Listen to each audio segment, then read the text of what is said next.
এজন্য তো আল্লাহ তাআলা কোরআনে কারীমে বলেছেন, কুল ইন কুনতুম তুহিব্বুনাল্লাহা ফাত্তাবিউনি ইউহিব্বুকুমুল্লাহ ওয়া ইয়াগফির লাকুম যুনুবাকুম ওয়াল্লাহু গফুরুর রহিম। কুল, হাবিব আপনি বলুন, ইন কুনতুম তুহিব্বুনাল্লাহ, যদি তোমরা সত্যিকার অর্থে আল্লাহকে ভালোবাসো, সত্যিকার অর্থে আল্লাহর ভালোবাসা চাও, ফাত্তাবিউনি, আল্লাহ বলেছেন তোমরা সকলেই আমি নবীর অনুসরণ করো। অনুসরণ করলে কি হবে? ফাত্তাবিউনি ইউহিব্বুকুমুল্লাহ, তোমরা যদি সত্যিকার অর্থে আমি মুহাম্মাদুর রাসূলুল্লাহ সাল্লাল্লাহু আলাইহি ওয়াসাল্লামের অনুসরণ করো, ইউহিব্বুকুমুল্লাহ, প্রথম উপকার হলো আল্লাহ তোমাকে ভালোবাসবেন। ইউহিব্বুকুমুল্লাহ, দুই নাম্বার উপকার, ওয়া ইয়াগফির লাকুম যুনুবাকুম, আল্লাহ তোমার পিছনের সমস্ত গুনাহ মাফ করে দেবে। রাসূল সাল্লাল্লাহু আলাইহি ওয়াসাল্লামের অনুসরণ আর অনুকরণ ছাড়া ব্যক্তিগত জীবন চালানো কোনোভাবেই সম্ভব না। রাসূলের অনুসরণ ছাড়া সমাজ পরিচালনা করা কখনোই সম্ভব না। রাসূলের অনুসরণ ছাড়া ব্যক্তিগত জীবন, সামাজিক জীবন, রাষ্ট্রীয় জীবন, অর্থনৈতিক জীবন, ব্যবসায়ী জীবন, কোনো অঙ্গ নেই রাসূলের সিরাত অনুসরণ করা ছাড়া কখনোই পরিচালনা করা সম্ভব নয়।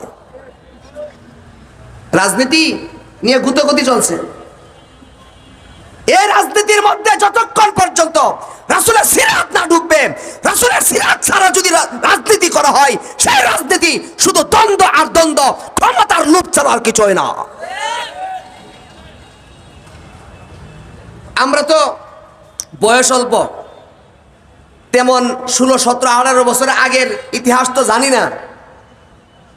এই 5ই আগস্টের পরে যতটুক বুঝলাম, রাজনীতিবিদ যারা আছে সবাই পেট পূজার জন্য রাজনীতি করে, দেশের জন্য কেউ রাজনীতি করে না। আপনি তালাশ করে পাবেন না শতকরা 10% লোক দেশের জন্য রাজনীতি করে না।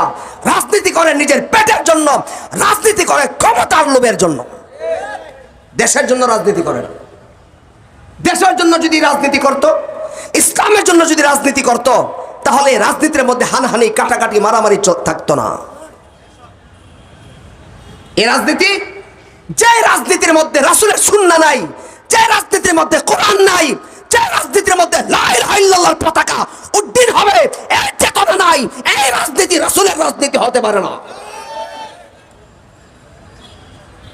লা ইলাহা ইল্লাল্লাহ, আল্লাহ রাসূল সাল্লাল্লাহু আলাইহি ওয়াসাল্লাম, ইসলাম তো পুরো ইতিহাস।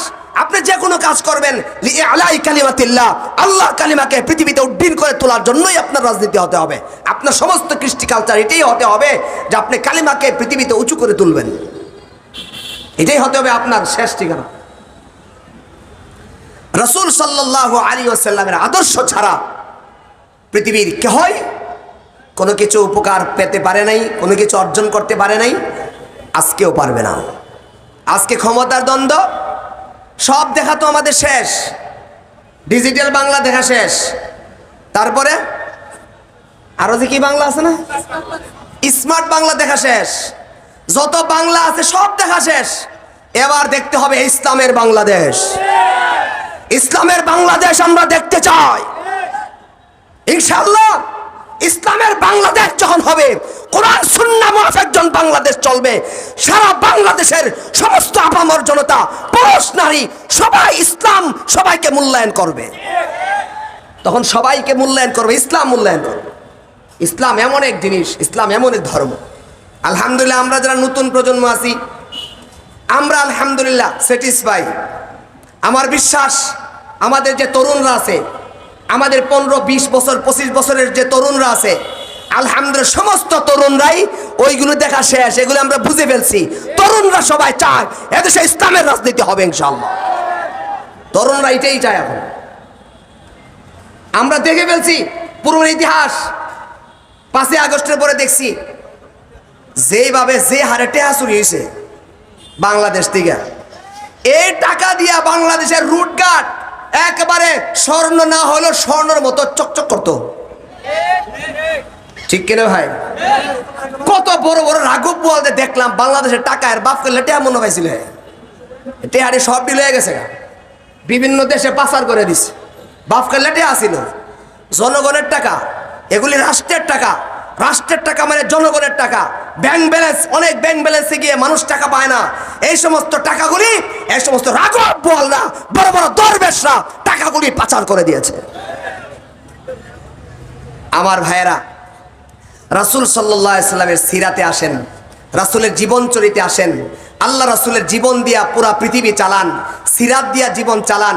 আজকে আমাদের খুবই দুঃখের বিষয় হলো আমাদের সমাজের ভাইয়েরা রাসূলের জীবন চরিত ব্যাপারে ওয়াকিফ না। এজন্য আমাদের আসিরা ফাউন্ডেশন উদ্যোগ নিয়েছে, আলহামদুলিল্লাহ, আপনাদের মাঝে বড় বড় স্কলারদেরকে এনে রাসূলের জীবন নিয়ে আলোচনা করানো। আমরা ইনশাল্লাহ আরও আলোচনা হচ্ছে ইনশাল্লাহ আমাদের আসিরা ফাউন্ডেশনের মাধ্যমে। আমাদের বাইতুল মুকাররমের খতিব মুফতি আব্দুল মালিক সাহেব আসবেন ইনশাল্লাহ, বেশি দিন দূরে না। আমাদের আব্দুল মালিক সাহেব হুজুর আসবেন, আরও বড় বড় স্কলার যিনারা আছেন, শায়েখ আহমদুল্লাহ সহ আলোচনা হচ্ছে আর কি, ওনারা সহ যিনারা আছেন, বড় বড় স্কলাররা যারা আছেন, আমাদের যুবক শ্রেণী যাদের কথা শুনে তাদেরকে ইনশাল্লাহ কথা শোনানোর জন্য আমাদের বড় বড় স্কলাররা ইনশাল্লাহ আসবে, এসে এসে কথা বলবেন। আমাদের আজকের আয়োজনে আমরা কথা বলার একেবারেই আমাদের প্রস্তুতি ছিল না, বা আমাদের একেবারেই মশওয়ারাই সিদ্ধান্ত হয়েছে আমরা কেউ কথা বলবো না। আজকে ওনারা মেহমানরা কথা বলবেন, কিন্তু সময়কে যেহেতু হুজুর আসতেছেন একটু দেরি হয়ে গেছে, এই জন্য আপনাদের সামনে আমরা বসা। রাসূল সাল্লাল্লাহু আলাইহি ওয়াসাল্লামের ভালোবাসা, রাসূলকে মুহাব্বত করা, দিলের মধ্যে রাসূল সাল্লাল্লাহু আলাইহি ওয়াসাল্লামের ভালোবাসাকে বসায়া দেওয়া, এটা আমাদের ইমানি দায়িত্ব, নৈতিক দায়িত্ব। আল্লাহ রাসূল সাল্লাল্লাহু আলাইহি ওয়াসাল্লামকে কেন ভালোবাসবেন শেষ করব।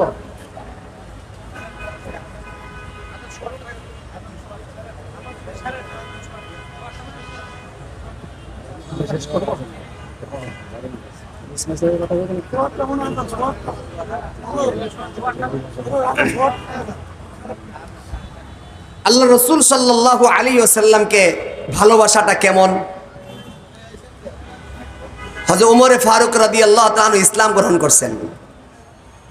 ইসলাম গ্রহণ করার পরে ওমর রাদিয়াল্লাহু তাআলা জিজ্ঞাসা করলেন, আল্লাহ রাসূল বললেন, তুমি আমাকে কতটুকু ভালোবাসো? ইয়া রাসূলুল্লাহ, সারা দুনিয়া সব কিছুতে ভালোবাসি। তো ওমর রাদিয়াল্লাহু তাআলা আনহুকে রাসূল জিজ্ঞাসা করলেন, তুমি কি তোমার জান থেকে আমাকে ভালোবাসো না? তখন ওমরে ফারুক রাদিয়াল্লাহু তাআলা আনহু বললেন, না তো, আমি আমার জান থেকে তো বেশি ভালোবাসি না। আল্লাহ রাসূল সাল্লাল্লাহু আলাইহি ওয়াসাল্লাম বললেন, লা ইয়া উমর লাস্তা মুমিনা, তুমি তো এখন পরিপূর্ণ মুমিন হতে পারো না। হযরত ওমর ফারুক রাদিয়াল্লাহু তাআলা আনহু একটু ঘুরে আসলেন, ঘুরে এসে বলতেছেন, বালা ইয়া রাসূলুল্লাহ, আল-আন আনা উহিব্বুকা মিন নাফসি। ইয়া রাসূলুল্লাহ, আমি এখন থেকে আমার জান থেকেও আপনাকে বেশি ভালোবাসি। এই কথা বলার পরে আল্লাহ রাসূল সাল্লাল্লাহু আলাইহি ওয়াসাল্লাম স্বীকৃতি দিলেন, হ্যাঁ, এখন তুমি পরিপূর্ণ মুমিন হয়েছো। কিন্তু দুঃখের বিষয়, ওমর রাদিয়াল্লাহু তাআলা সেই কথা থেকে বোঝা যায় নিজের জানের চেয়ে রাসূলকে বেশি ভালোবাসতে হবে। নিজের রক্তের চেয়ে রাসূলের রক্ত আমার কাছে বেশি দামি, আমার শরীর থেকে রাসূলের শরীর বেশি দামি, আমার জান থেকে রাসূলের জান বেশি দামি, আমার সব কিছুর চেয়ে রাসূলকে সবচেয়ে বেশি ভালোবাসতে হবে। কিন্তু দুঃখের বিষয় হলো বাংলাদেশে যখন রক্ত দেওয়ার প্রয়োজন হয়, শাপলা চত্বরে উলামায়ে কেরামে রক্ত দেয়। রাসূলের জন্য যখন কোনো রক্ত দেওয়ার প্রয়োজন হয়, উলামায়ে কেরাম মাদ্রাসার ছাত্রই বেশিরভাগ দেখা যায় তারাই রক্ত দেয়, আর মধু খাওয়ার সময় অন্যরা এসে মধু খাইতে বসে। ঠিক কিনা বলেন? এই দেশে ইসলামের জন্য, এই দেশে কোরআনের জন্য, এই দেশে রাসূল সাল্লাল্লাহু আলাইহি ওয়াসাল্লামের ইজ্জতের জন্য সবচেয়ে বেশি রক্ত দিয়েছেন রাজপথে উলামায়ে কেরাম, ওলামায়ে কেরাম, কওমি ছাত্র জনতা।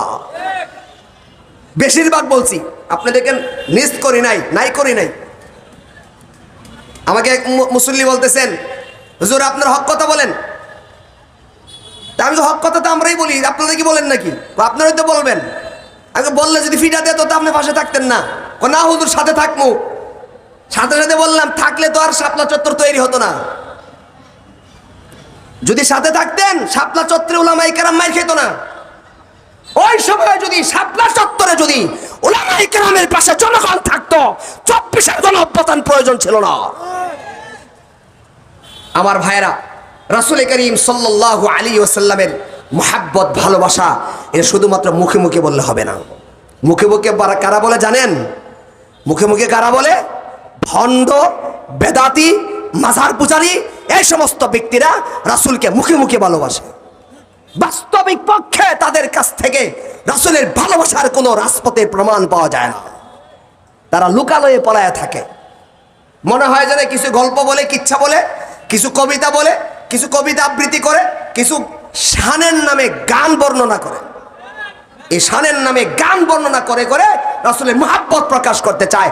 না জানি তারা মানুষের লুকালয়ে পাঁচ ওয়াক্ত নামাজ জামাতের সাথে পড়ে কিনা পুরোটাই সন্দেহ আছে। আমার ভাইয়েরা, আল্লাহ রাসূল সাল্লাল্লাহু আলাইহি ওয়াসাল্লামকে ভালোবাসতে হবে, এই কথাটা বুঝলাম। কেন ভালোবাসবো এই কথা বলে আমি শেষ করছি। কেন ভালোবাসবো? রাসূল সাল্লাল্লাহু আলাইহি ওয়াসাল্লামকে ভালোবাসার পিছনে যে আমি কারণ দেখি, আল্লাহ রাসূল সাল্লাল্লাহু আলাইহি ওয়াসাল্লামের পুরা বডিটাকে আল্লাহ মূল্যায়ন করেছেন। যেমন দেখেন, রাসূল করিম সাল্লাল্লাহু আলাইহি ওয়াসাল্লামের চেহারা পৃথিবীর কোনো নবী রাসূল যিনারা অতিবাহিত হয়েছেন আল্লাহ রাসূলের আগে, আমাদের নবীর আগে যত নবী রাসূল গেছেন, নবী রাসূল কোনো নবী রাসূলদের কোনো অঙ্গের কথা, শরীরের কোনো অঙ্গের কথা তাদের কোনো কিতাবে উল্লেখ করেন নাই। কিন্তু আমাদের নবী আলাইহিস সালাতু ওয়াস সালামের অঙ্গ, চেহারা, হাত, এরপরে চোখ, এই সমস্ত কথাগুলি আল্লাহ তাআলা সর্বশ্রেষ্ঠ গ্রন্থ কোরআনের মধ্যে বলে দিয়েছেন। যেমন দেখেন, কোন নবীর চেহারার কথা আল্লাহ তাআলা কোন নবীর কিতাবে বলেন নাই, আমাদের নবীর চেহারার কথা আল্লাহ কোরআনে বলেছেন। যেমন ফাওয়াল্লি ওয়াজহাকা শাতরাল মাসজিদিল হারাম। ফাওয়াল্লি ওয়াজহাকা, ওয়াজহুন মানে চেহারা, কা মানে আপনি। আপনি আপনার চেহারাকে বাইতুল মুকাদ্দাস থেকে আজকে থেকে বাইতুল্লাহর দিকে ফিরিয়ে নেন। ফাওয়াল্লি ওয়াজহাকা শাতরাল মাসজিদিল হারাম। তাহলে আমাদের নবীর চেহারার কথা আল্লাহ আমাদের কোরআনে বলে দিয়েছেন। এক। দুই নাম্বার, কোন নবীর চোখের কথা তিনাদের কোনো কিতাবে বলেন নাই, কিন্তু আমাদের নবীর চোখের কথা আল্লাহ কোরআনে বলেছেন। যেমন ওয়ালা তামুদ্দান্না আইনাইকা ইলা মা মাত্তা'না, ওয়ালা তামুদ্দান্না আইনাইক, আইনুন এক বচন, আইনানে বহু বচন। ওয়ালা তামুদ্দান্না আইনাইক, তোমার দুই চক্ষু কাফেরদের দেওয়া বিশাল অট্টালিকা, বিশাল মালের দিকে তোমার দুই চোখ উঁচু করে তাকাইও না। কেন? এগুলি ক্ষণস্থায়ী। আপনাদেরকে এবং আপনার উম্মতকে যা দেব স্থায়ী হাসরের ময়দানে। তো ওয়ালা তামুদ্দান্না আইনাইকা, আইনাইকা দেয়া আমাদের নবী আলাইহিস সালামের দুই চোখের কথাও আল্লাহ কোরআনে বলে দিয়েছেন। দুই নাম্বার, তিন, আমাদের নবী আলাইহিস সালামের ঘাড়ের কথা, আমাদের নবী আলাইহিস সালামের হাতের কথা আল্লাহ কোরআনে বলেছেন। ওয়ালা তাজআল ইয়াদাকা মাগলুলাতান ইলা উনুকিক। কোন নবীর হাতের কথা, কোন নবীর ঘাড়ের কথা আল্লাহ তাআলা ওনাদের কিতাবে উল্লেখ করেন নাই, কিন্তু আমাদের নবীর হাতের কথা ওয়ালা তাজআল ইয়াদাকা, আপনি আপনার হাতকে রাখেন না ইলা উনুকিক, আপনার ঘাড়ের উপর উঠায় রাখেন না। এর মানে আপনার কাছে যত সম্পদ আসে এইগুলি দান করতে দানের হাতকে আপনি ঘাড়ে উঠায় রাখেন না, সাথে সাথে দিয়ে দিয়েন। ওয়ালা তাজআল ইয়াদাকা মাগলুলাতান ইলা উনুকিক। তা আমাদের নবীর হাতের কথা, আমাদের নবীর ঘাড়ের কথা আল্লাহ কোরআনে বলেছেন। তারপরে আমাদের নবীর সিনার কথা আল্লাহ কোরআনে বলেন। কোন নবীর সিনার কথা কোন কিতাবে বলা হয়নি, আমাদের নবীর সিনার কথা আল্লাহ কোরআনে বলেছেন। যেমন আলাম নাশরাহ লাকা সাদরাক ওয়া ওয়াদা'না আনকা বিজরাক।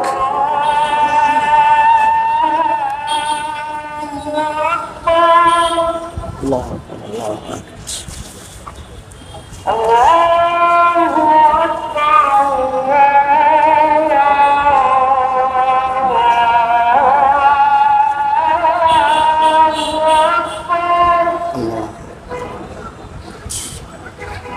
أشهد أن لا إله إلا الله.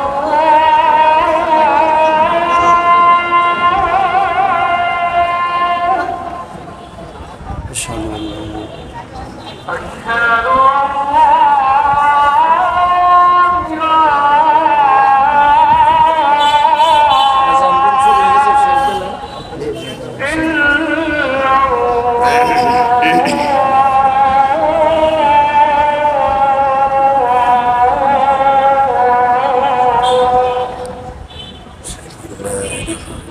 أشهد أن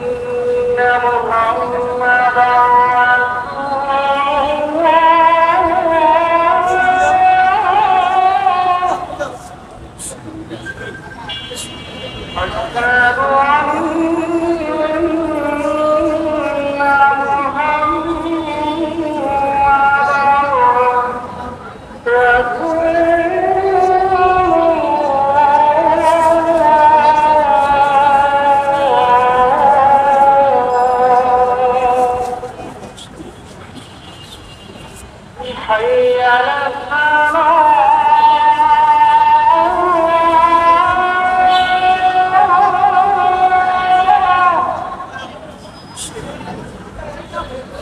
حي على الصلاة